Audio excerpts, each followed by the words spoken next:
and welcome to ARIRANG News, live from Seoul. I'm Lee Ji-yoon. Let's get a check on today's headlines. A possible face-to-face between leaders of two Koreas. Russia has invited both South Korean President Park Geun-hye and North Korean leader Kim Jong-un to its special anniversary event in May. Kim reportedly gave a positive response to the invitation. Government ministries talk about ways to help women in the workforce, encourage talented students, and better promote Korean culture during their final day of status reports to the president. World leaders and businessmen gather in Davos for this year's World Economic Forum with hopes of tackling global economic challenges. North Korean leader Kim Jong-un might be taking his first trip abroad since taking power, and there he might get to meet President Park Geun-hye for the first time ever. Russia has invited both President Park and Kim to attend their special anniversary event in May, possibly providing a chance for the two to meet face-to-face. Our Son Jung-in starts us off. Will Russia serve as the venue for the leaders of the two Koreas to have their first face-to-face meeting during a key ceremony in May? The question arose after the North's leader Kim Jong-un gave a positive response to Russia's invitation to its World War II Victory Day ceremony, marking the 70th anniversary of its victory over Nazi Germany. The statement by Russian Foreign Minister Sergei Lavrov echoed an earlier announcement by President Vladimir Putin's foreign affairs advisor Yuri Ushakov that they had received the first signals from Pyongyang that Kim was planning to attend the festivities. Observers say Kim will likely leave his official decision until the last minute. As for South Korean President Park Geun-hye, who has also been invited, the presidential office of Cheongwade says it's still looking into whether she will take up Russia's invitation and stressed nothing has been decided yet. Watchers say that if the two Korean leaders both attend the ceremony, they could potentially exchange words for the first time. Moscow has invited many global leaders to the celebrations. So far, around 20 heads of state, including Chinese President Xi Jinping, have reportedly confirmed their attendance. At the 60th anniversary in 2005, then South Korean President Roh Moo-hyun attended the ceremony along with leaders from more than 50 countries, including the US, China, and Japan. But then North Korean leader Kim Jong-il was a no-show. If Kim Jong-un goes, it will be his first overseas trip since coming to power in 2011. It would also mark the first time a North Korean leader has chosen to go to another country before China. Son Jung-in, ARIRANG News. And earlier this week, Pyongyang offered to restart negotiations with no preconditions for the first time since 2007. U.S. State Department spokesperson Jen Psaki responded Wednesday to that, and Washington rejects the offer as it will not tolerate threatening rhetoric and empty proposals.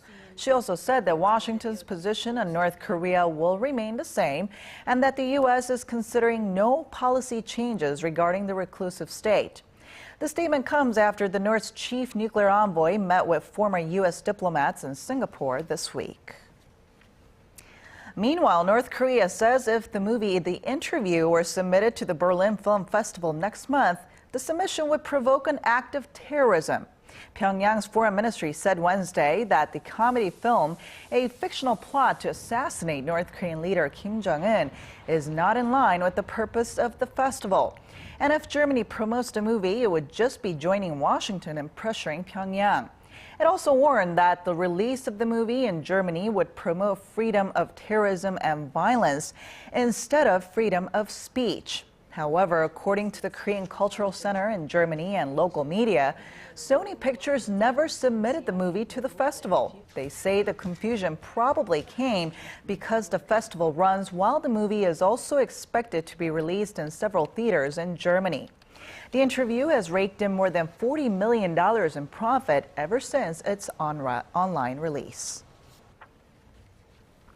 Encouraging students to pursue their talents and creating an environment where women can take a more active role at workplaces were some of the key goals laid out by related ministries on Thursday. Our Park Ji-won takes a closer look.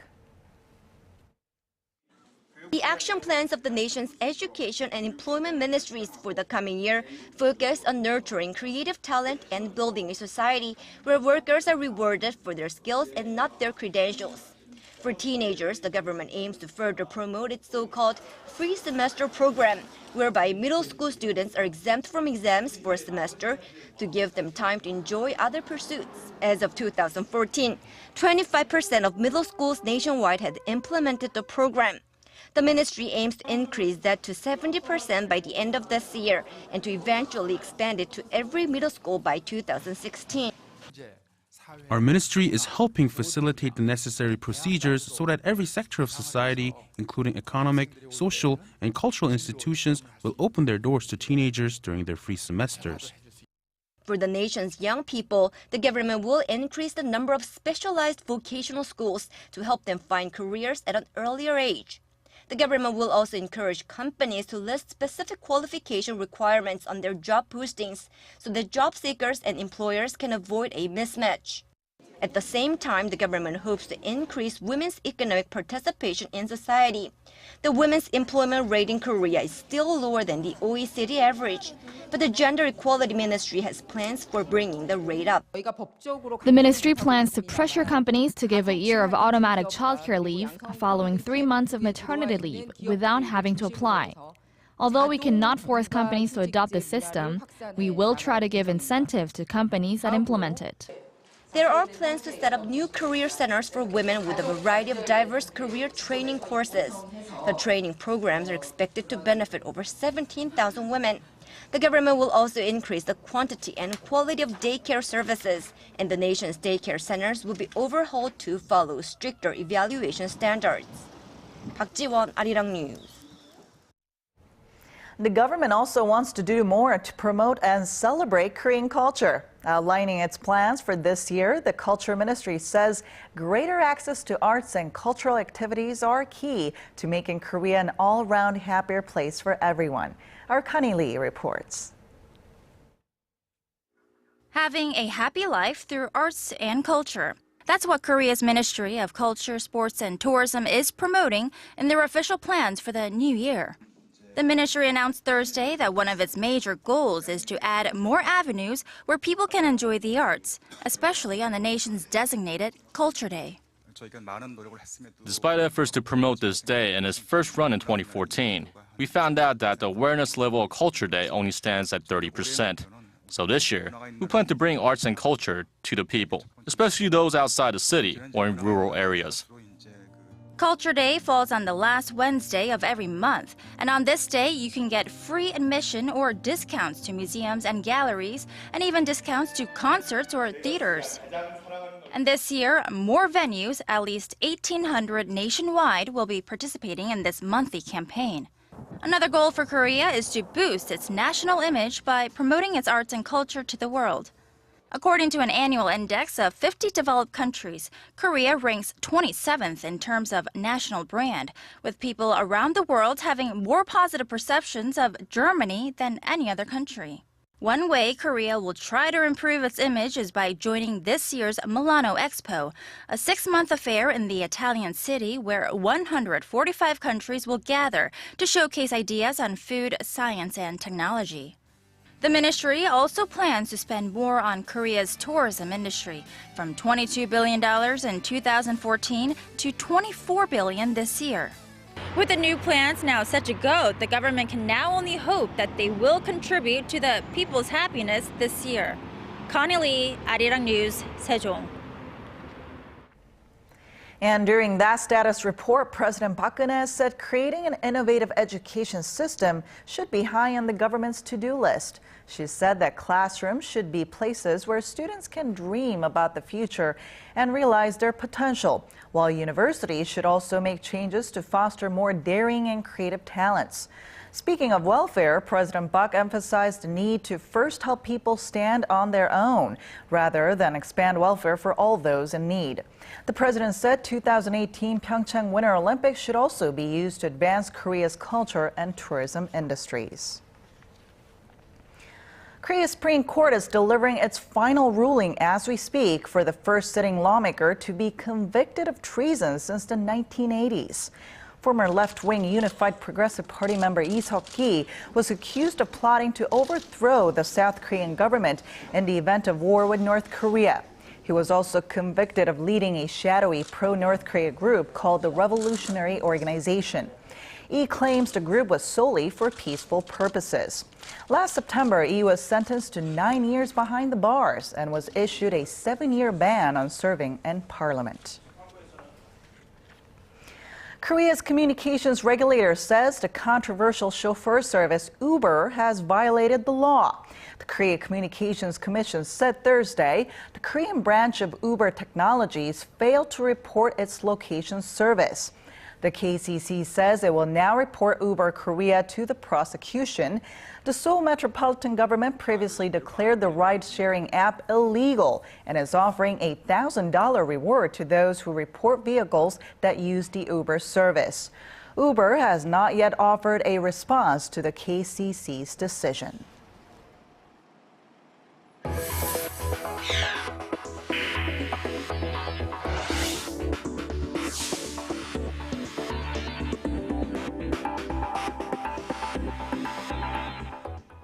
World leaders and businessmen gathered in the Swiss Alpine city of Davos on Wednesday as this year World Economic Forum kicked off.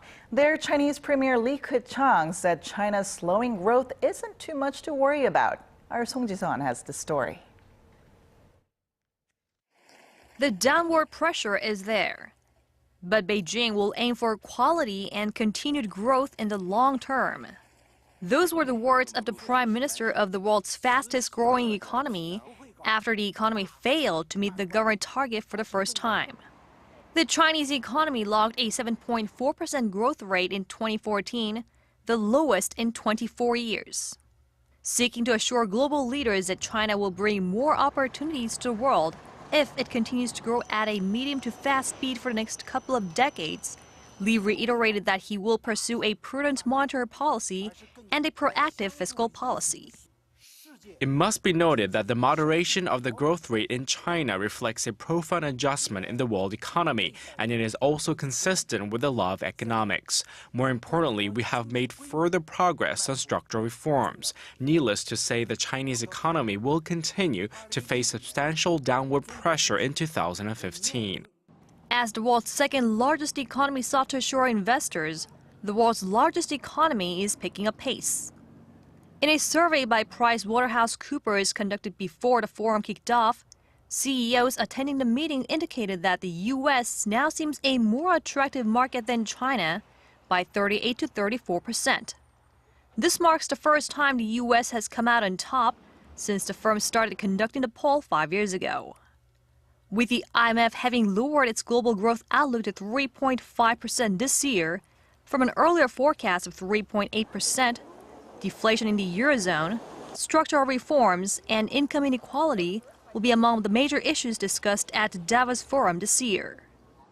Song Ji-sun, ARIRANG News. Mobile payment services are all the rage in Korea. Gone are the days of just paying for things with cash or credit cards. You can carry all the money you need for the day on a chip or barcode in your smartphone if you feel like it. Small firms wanted on the action too, but a complex web of regulations are holding them back. Our Kim Ji-yoon reports.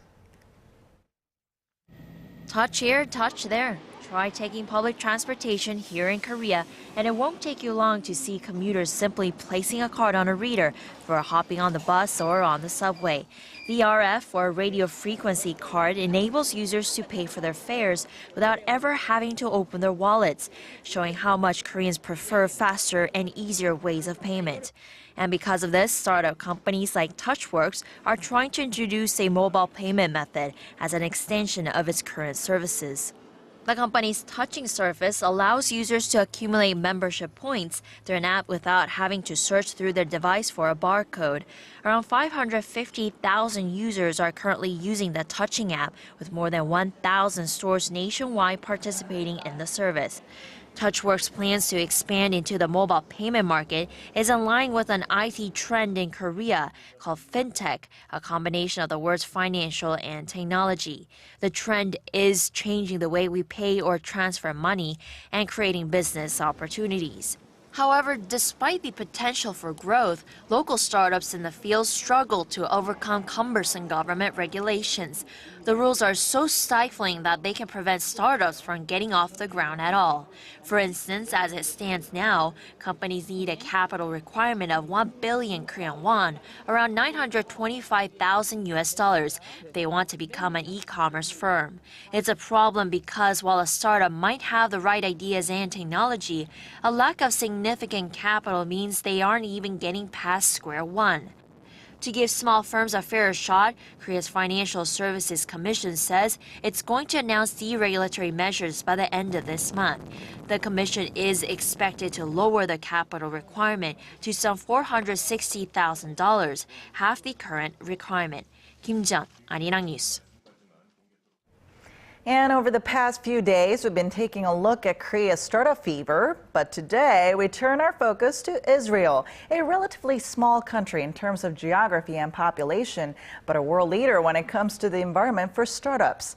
Our Connie Kim reports on how Israel became a thriving hub for the venture capital industry. Israel has over 60 IT startups listed on the NASDAQ. That's more than the combined total number of startups from Europe, China, Japan, and Korea. And this comes on the back of the country's strong R&D gene. Scientists and technicians per capita in Israel are nearly double those in the U.S., helping Israel's innovative city, Tel Aviv, become the second best startup ecosystem in the world after California's Silicon Valley. And experts say the country's unique chutzpah culture, or pioneer spirit, also plays an important role in creating venture capital buzz. But helping to weave these elements together is the government. Through seed investments, it's been supporting the core technology of startups, hard and costly to build up, but regarded as critical for development. They are heavily investing in this very, very risky stage where usually commercial organizations are quite averse to investing in this area. Israel's first venture capital firm was established in the mid-1980s. By 1993, the government collaborated with the private sector to form Yozma, one of the country's largest venture capital funds. Luring in foreign venture capitalists by offering tax incentives and doubling investment through a government matching program, Yozma managed over $220 million in its three funds. Israel's venture capital funds take bold steps in making risky investments, but that's not the case in Korea, where investors have high expectations on retrieving the money they put in. Creating a favorable environment for new businesses, Yozma also helped to connect and oversee the acquisition of local startups by global corporations such as Microsoft, Johnson & Johnson, and Cisco. In 2013, the acquisitions and IPOs of Israeli companies far exceeded $6 billion, while startups totaled more than $2 billion in venture funding. With the right conditions to flourish, market watchers say there's a good chance the next Facebook or Google will emerge from Israel. Connie Kim, ARIRANG News.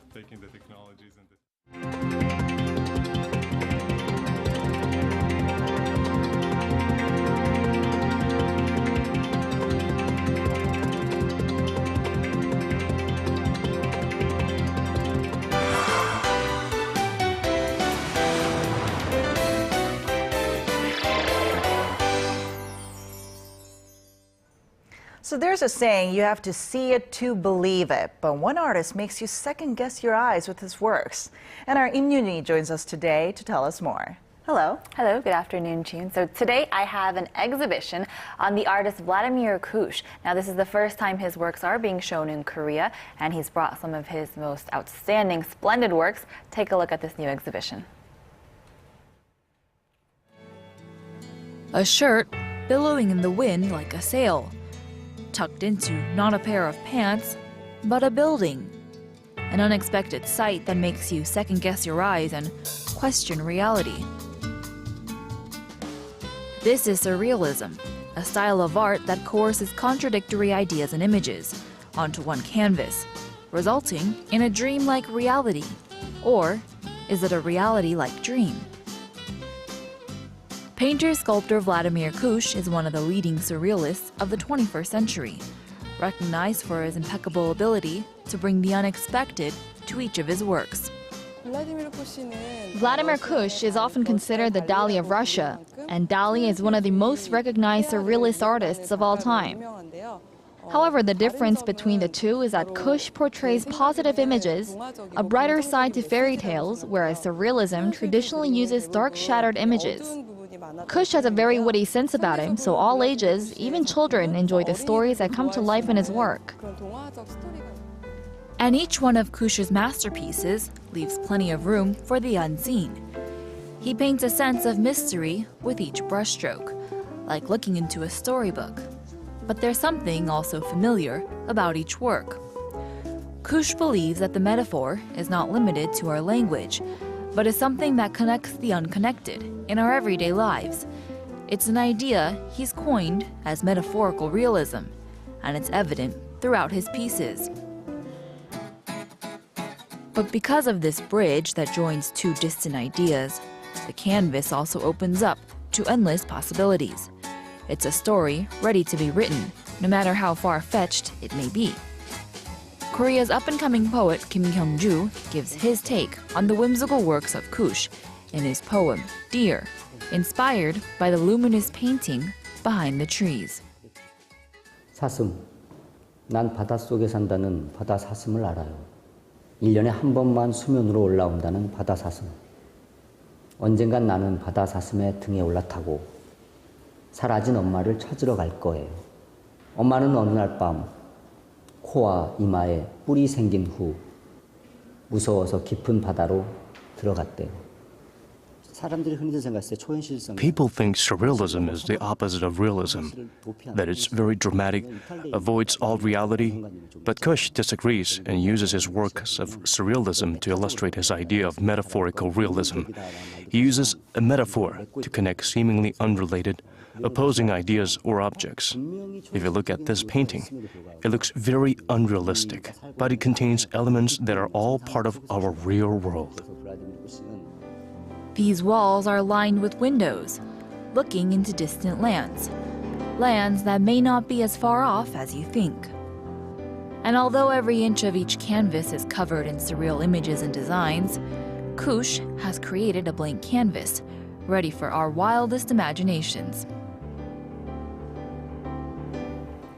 Wow, his works are just so inspirational. Right, and many people actually feel the same way. So they did a study recently on artworks, and they showed the surrealism works against some realist works, and they actually used some of Kush's pieces. And the people responded by saying that Kush's works made them feel like they had a purpose to their lives, and so really beautiful artworks that you really sink right into. And from what I remember, Kush has been pretty successful all his life, right? Right, so he has been very fortunate to enjoy enormous success as an artist during his time here, and so he continues to enjoy success, and he has quite a few galleries set up around the world with more opening in the near future. But he is stationed in Hawaii. That's where he works from his workshop, and so you can kind of see that emphasis from Hawaii, some of the influences in his work. So really great exhibition. I better go check it out too. It's close from here, right? Perfect weekend to go check out, right? All right, thank you for coming in today. Always a pleasure.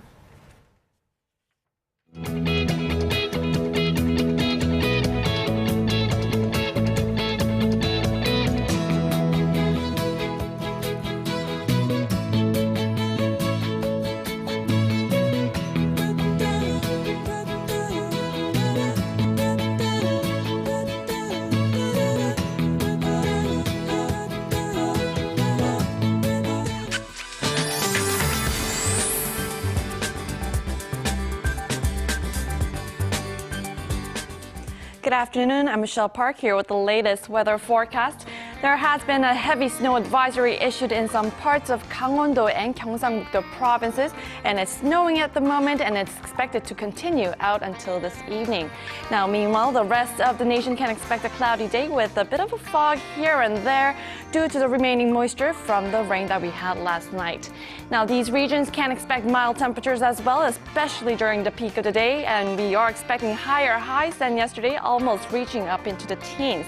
Now, this spring-like weather will continue all throughout the week until Sunday evening, when another round of precipitation is expected here in Seoul and in Gyeonggi-do province, and then expanding nationwide by Monday. And now taking a look at the readings for today, Seoul will peak up to 8 this afternoon. In southern regions such as Gwangju and Busan will top to 7 and 9 degrees respectively. And to other regions, Jeju Island gets up high at 9 as well. Dokdo hits 4, while Mount Geungang drops down low to -5 degrees. Well, that's all for now. I'm Michelle Park, and I hope you have a wonderful day. All right, that'll do it for me. But do join us again at 4 p.m. Korea time for the latest updates. Thanks for watching.